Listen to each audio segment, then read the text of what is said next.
Dalam bahasa Arab, kata dakwah itu dari kata da'a yada'u, artinya adalah menyeru atau mengajak. Baik menyeru itu secara verbal maupun secara non-verbal. Nah, pelaku dakwah itu disebut dengan da'i atau da'iyah. Jadi siapa saja orang yang menyampaikan pesan, baik secara verbal maupun non-verbal, maka dia sesungguhnya boleh disebut dengan da'i. Selama pesan itu disampaikan dengan sengaja dan mempunyai tujuan mengajak orang kepada kebaikan. Sehingga yang namanya dakwah itu, karena dia sifatnya bisa verbal maupun non-verbal, maka bentuknya bisa macam-macam. Bagi mereka yang terampil dengan ceramah, dengan khutbah, dengan menyampaikan orasi, tentu cara-cara itu menjadi cara-cara yang sangat baik disampaikan kepada orang lain. Tetapi ada juga di antara mereka yang sesungguhnya dia tidak punya kemampuan secara verbal, dia tidak bagus ketika ceramah, ketika khutbah, ketika menyampaikan pesan secara dialogis, lalu dia menggunakan cara-cara yang berbeda. Misalnya dia berdakwah melalui tulisannya, dia memberikan hartanya kepada orang lain sebagai satu bentuk sedekah dan seterusnya. Maka semua itu pada dasarnya bisa juga disebut dengan dakwah. Selama tulisannya, amalnya, verbalnya itu ditujukan untuk mengajak manusia kepada jalan kebaikan. Nah, cara-cara semacam itu di dalam agama sangat dianjurkan, diperintahkan, dan untuk dijalankan bagi siapa saja.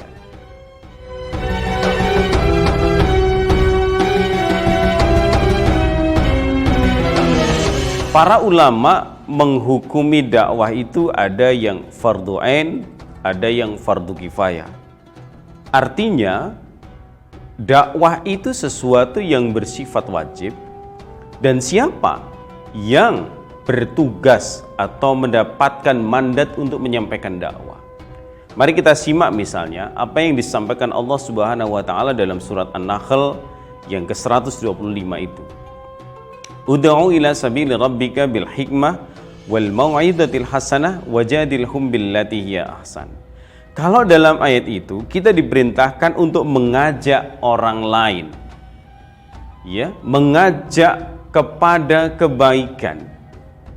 Ud'u ila sabili rabbika, dengan jalan apa? Bil hikmah wal mau'izatil hasanah wajadilhum billati hiya ahsan. Kalau kita kemudian mencoba mencari ayat-ayat yang serupa di dalam Al-Quran tentang perintah dakwah, maka pada dasarnya kewajiban dakwah adalah kewajiban semua orang, kewajiban setiap individu muslim, kewajiban yang tidak boleh hanya dilekatkan pada mereka pemangku agama atau mereka yang ahli di dalam urusan agama. Tentu mereka yang ahli dalam urusan agama jelas dia punya tanggung jawab yang jauh lebih besar. Dia punya tanggung jawab yang tinggi, yang berat. Tetapi bukan berarti kemudian ketika para pemuka agama ini sudah menyampaikan dakwahnya, menyampaikan ajakan dan seruan menuju jalan Allah itu, kemudian lepas pada diri kita untuk bertanggung jawab mengenai kewajiban dakwah.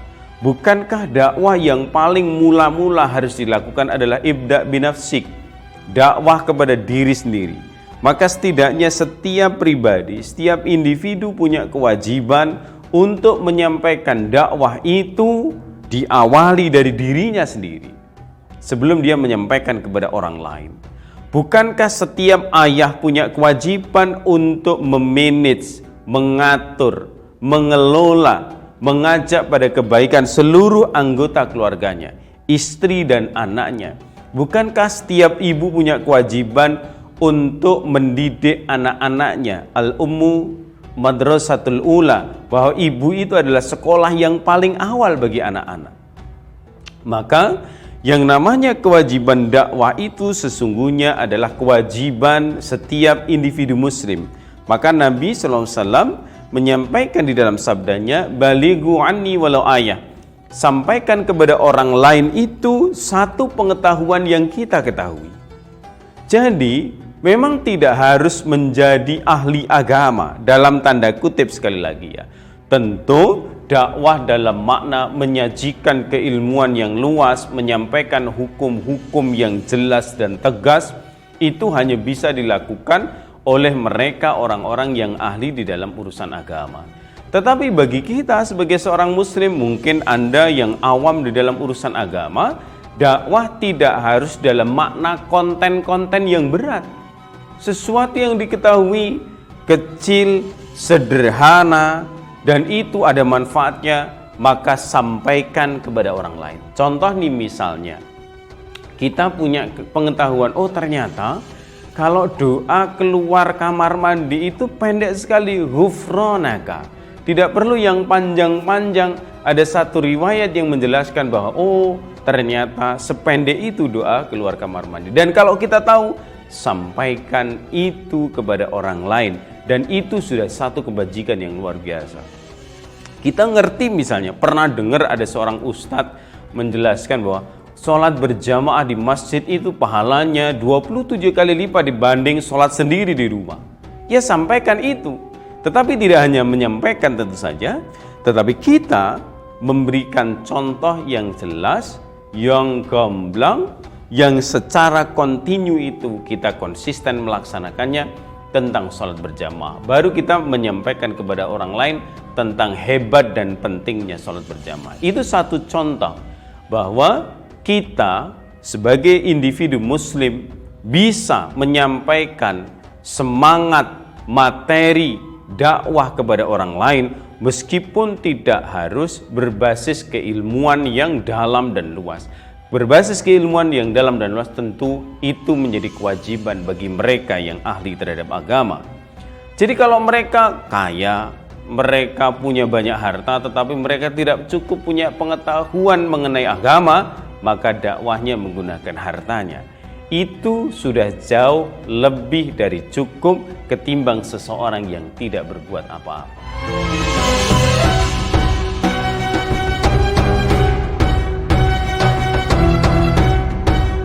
Dakwah yang dilaksanakan oleh setiap muslim itu mempunyai keutamaan yang luar biasa. Misalnya di dalam surat Ali Imran ayat yang ke-110, Allah mengatakan kuntum khairu ummah ukhrijat linnas ta'muruna bil ma'ruf wa tanhauna 'anil munkar. Jadi Allah menyebut orang yang melakukan aktivitas dakwah itu sebagai khairu ummah, sebagai manusia terbaik, the chosen people, manusia pilihan. Dan itu yang dimaksud adalah kita sebagai seorang muslim. Apalagi seorang muslim yang menyampaikan dakwah dengan batas kemampuan yang dia miliki. Disebut di dalam Quran dengan kata khairu ummah. Kemudian yang kedua, Allah Subhanahu wa taala juga menyebutkan, misalnya ada ayat yang berbunyi waman ahsanu qaulan mimman da'a ilallah wa 'amila salihan wa qala innani minal muslimin. Itu dalam surat Fussilat ayat yang ke-33. Bahkan Allah membuat sebuah pertanyaan yang sebenarnya konten atau substansinya adalah pernyataan. Dan siapakah yang lebih baik perkataannya selain mereka yang mimman da'a ilallah, menyeru kepada agama Allah. Artinya Allah ingin mengatakan kepada kita bahwa tidak ada manusia yang lebih baik selain mereka yang menyeru kepada agama Allah. Masya Allah, ini luar biasa. Begitu mulia, begitu utama orang-orang yang menyeru kepada agama Allah, sampai-sampai Allah itu mengatakan tidak ada satupun makhluk di dunia ini yang lebih baik ucapannya selain mereka yang menyeru kepada agama Allah Subhanahu wa taala dengan berbagai cara yang dia mampu. Maka sebenarnya sebagai seorang dai, atau istilah lain adalah sebagai seorang mubaligh atau muballighah, itu begitu mulia di mata Allah Subhanahu wa taala. Tentu seorang mubaligh yang antara perkataan dengan perbuatannya itu sejalan. Maka Allah berfirman di dalam surat As-Saff itu, ya ayyuhalladzina amanu lima taqulu ma la taf'alun. Allah menanyakan, Kamu kenapa ngomong tapi kamu nggak mempraktekkan? Kenapa just teori? Kamu hanya berteori, banyak sekali teorimu, tetapi kamu tidak menjalankan apa yang kamu katakan. Sehingga Allah lanjutkan dengan kata-kata kabura maqtan indallahi an taqulu ma la taf'alun. Amat besar itu kebencian Allah Subhanahu wa taala kepada orang yang hanya mengatakan tetapi dia tidak melakukan apa yang dia katakan.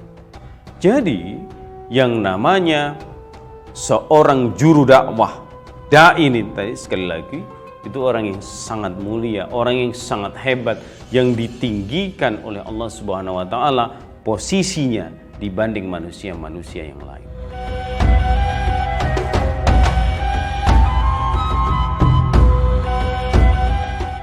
Di dalam Al-Qur'an ada satu ayat ya, di dalam surat Ali Imran, wal takum minkum ummati yad'una ilal khair wa ya'muruna bil ma'ruf wa yanhauna 'anil munkar wa ulaika humul muflihun. Ayat ini pula yang menginspirasi Kiai Haji Ahmad Dahlan untuk mendirikan sebuah persyarikatan yang namanya Muhammadiyah. Pertanyaannya, kenapa dakwah harus melalui organisasi?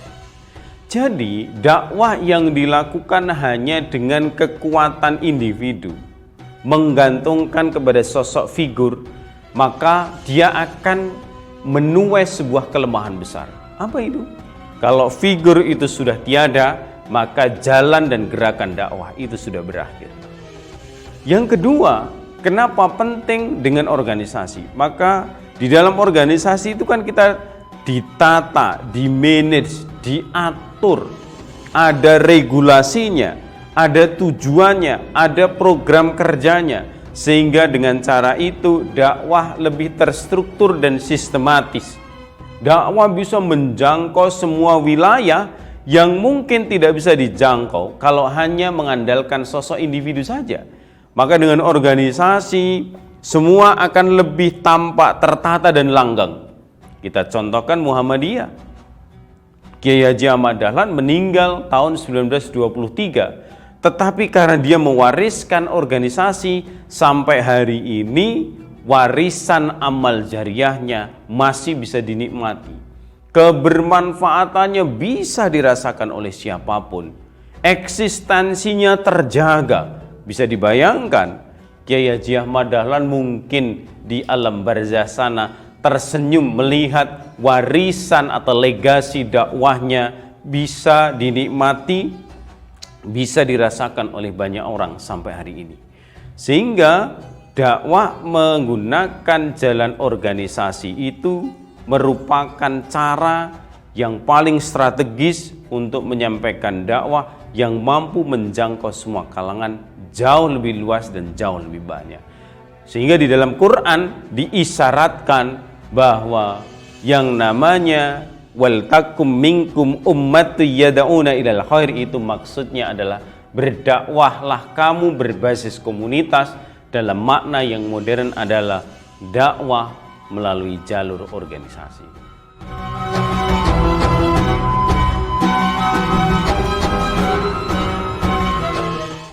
Di era modern, bahkan orang menyebut hari ini sebagai pasca modern atau postmodern, dengan berkembangnya teknologi informasi yang orang menyebut dengan revolusi industri tahap keempat, ada yang mengatakan tahap kelima, ya kan? Kalau sekarang dengan istilah 4.0 dan seterusnya. Tentu cara-cara konvensional itu sudah tidak bisa dilakukan.